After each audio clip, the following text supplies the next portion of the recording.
जो टैली का one of the most important aspect समझा जाता है। एंड आप अगर फ्रेशर है तो किसी कंपनी में अगर आप सोच रहे हैं कि टैली पे आप काम करेंगे, तो जो सबसे पहला काम आपको कराया जाएगा वो है वाउचर एंट्री। लेकिन यहाँ पर हम प्रैक्टिकली टैली के अंदर वाउचर एंट्री करना शुरू नहीं कर रहे हैं। उससे पहले हमें कुछ फंडामेंटल या कंसेप्ट को समझना है। अगर आप कॉमर्स स्ट्रीम से हैं तो आपको ये समझना काफ़ी आसान रहेगा। लेकिन अगर आप कॉमर्स स्ट्रीम से नहीं हैं, तब भी अगर ध्यान देते हैं और इस वीडियो को अगर 2 से 3 बार देखेंगे, तो आपको ये ज़रूर समझ में आ जाएगा। नाउ बेस्ड ऑन स्टेटमेंट या फिर कोई पर्टिकुलर ट्रांजैक्शन, एक पर्टिकुलर ट्रांजैक्शन के अंदर 2 लेजर कंसीडर किए जाते हैं। उनमें से एक पर्टिकुलर लेजर का जो नेचर होगा वो डेबिट होगा एंड दूसरे का क्रेडिट होगा। नाउ कैसे हम डिफाइन करेंगे कि इसका नेचर डेबिट या फिर क्रेडिट है? उसके लिए अकाउंट्स के अंदर 3 गोल्डन रूल्स बनाए गए हैं। तो पहला जो गोल्डन रूल है वो है debit what comes in, credit what goes out. जो सेकंड गोल्डन रूल है वो है debit the receiver and credit the giver. तीसरा जो रूल है वो है debit all the losses and expenses and credit all the income and gains. तो इन चीजों को ध्यान में रख के हम वाउचर एंट्री करते हैं। चलिए मैं इसे आपको एग्जाम्पल की मदद से समझाता हूँ। तो यहाँ पे पहली जो स्टेटमेंट है वो है rent paid by cash of ₹6,000। तो यहाँ पे कंपनी ने रेंट पे किया है कैश की मदद से 6,000 रुपए। तो यहाँ पर जो 2 लेजर मैं कंसिडर करूंगा, पहला हो गया रेंट एंड दूसरा है कैश। नाउ अगर मैं इस पर्टिकुलर स्टेटमेंट पे ध्यान दूं तो रेंट पे किया गया है, यानी रेंट जो लेजर है उसका नेचर है एक्सपेंस। हाउएवर ये इनडायरेक्ट एक्सपेंस में फॉल करेगा। नाउ जैसे कि मैंने आपको बताया था कि 3 गोल्डन रूल में से एक गोल्डन रूल है कि debit all the expenses and loss. तो डेफिनेटली रेंट जो है वो फॉल करेगा डेबिट कैटेगरी के अंदर।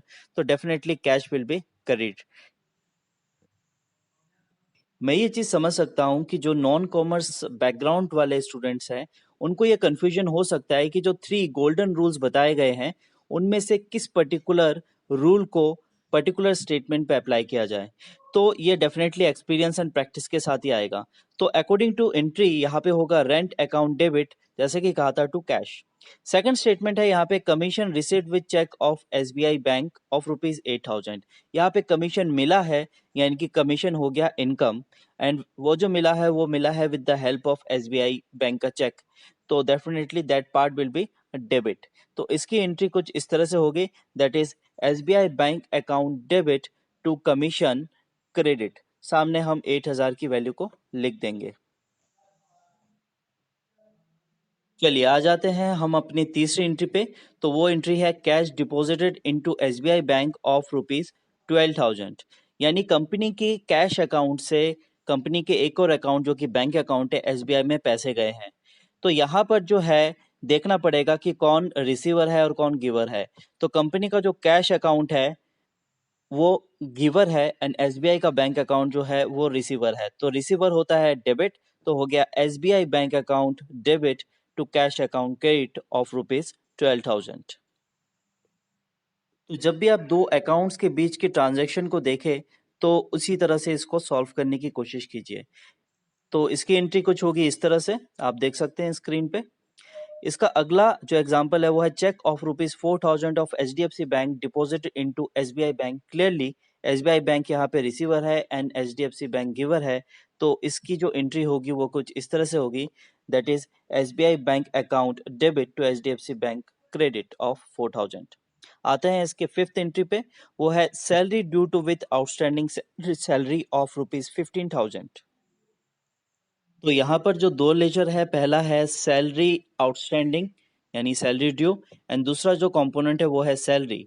क्लियरली सैलरी जो है कंपनी के लिए एक्सपेंस है, to be precise indirect expense है, तो वो फॉल करेगा डेबिट के अंदर। एंड सैलरी आउटस्टैंडिंग जो है वो पड़ेगा आपका क्रेडिट के अंदर। तो इसकी एंट्री कुछ इस तरह से होगी, salary account debit to salary outstanding credit. तो जब भी इस तरह की एंट्रीज आप देखते हैं तो वहां पे दो एंट्रीज इन्वॉल्व रहती है। पहली एंट्री जो अभी आपने देखी, एंड इसकी जो अगली एंट्री होगी वो तब होगी जब सैलरी जो आउटस्टैंडिंग है उसकी पेमेंट कर दी जाएगी। तो उसकी एंट्री होगी पेमेंट वाउचर में जाके, जहाँ पे सैलरी आउटस्टैंडिंग वाला जो कंपोनेंट है इसको हम लेंगे एंड वो बैलेंस दिखाएगा 15,000 और अगेन कैश या फिर बैंक की मदद से हम उसकी पेमेंट कर देंगे। इसके बाद का एग्जांपल हम देखते हैं।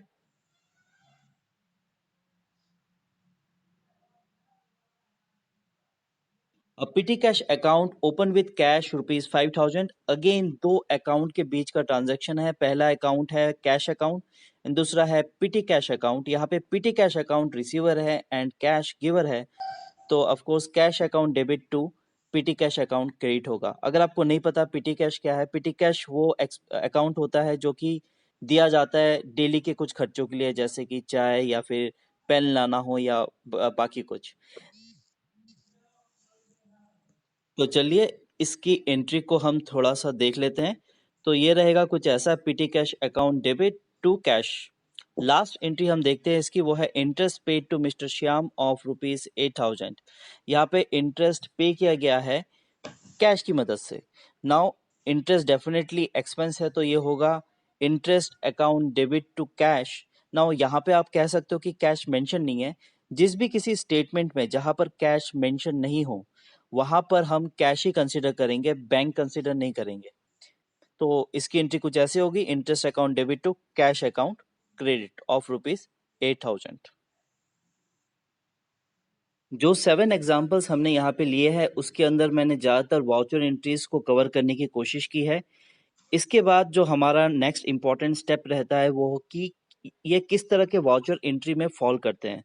Primarily there are 6 kind of voucher entries, तो वो हमें डिफाइन करना है। और वंस हम उस चीज़ को अंडरस्टैंड कर लेंगे then we are ready to go कि हम टैली में जाके इसकी प्रॉपर तरीके से एंट्री कर सकें। इस वीडियो के लिए सिर्फ इतना ही। Thank you for watching. Have a nice day.